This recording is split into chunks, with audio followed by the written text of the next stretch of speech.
Sveicināti! Ir kārtējais raidījums neizskaidrojumi, bet fakti.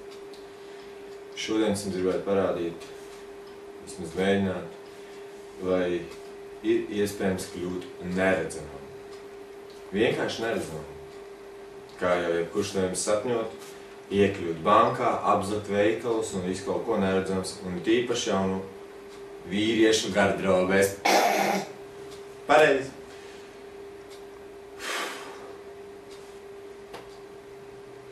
Pirmais, vissvarīgākais, kas mums ir vajadzīgs, ir koncentrēšanās un atdalīšanās no visa liekā.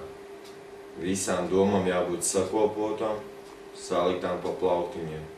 Ja jūs to nemākat darīt ar savu pašapziņu un visu savu iekšējā pasauli, labāk nemēģiniet nemaz to vispār darīt. Sāksim.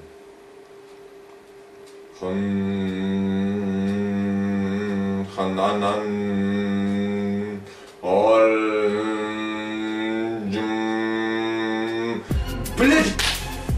Bļaļ, rēkt, nahuj! Bļaļ, kaut kas smieklīgs ir? Bļaļ, vūl, nahuj! Čīsta beidzat rēkt, es dzēju paļi. Vīz, bļaļ, es ar šādi, tā mirs ir huļ visā, ko darīšu. Nahuj, vispār man šis rēļ, bļaļ, pīzdu, bļaļ! Es bļaļ pateicu, prīzrošu, bļaļ, pīzdu, bļaļ, visām, bļaļ, un penis, bļaļ, savāzīšu, sastādīšu, bļaļ, kaut ko es nezinu, bļaļ, laboratorijas, bļaļ, izaugskus, bļaļ, peņu burkāni. Viss, es gribu koncertus, labi.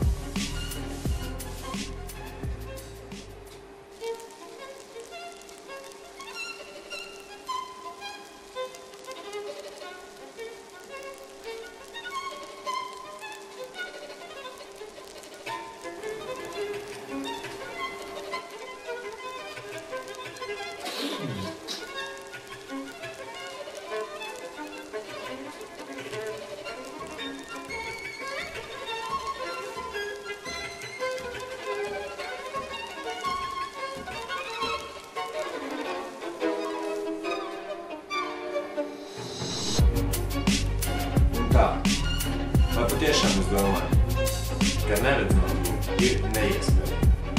Neizskaidrojama, bet fakts. Ar jums kopā bija Andrejs Rūsmīgs.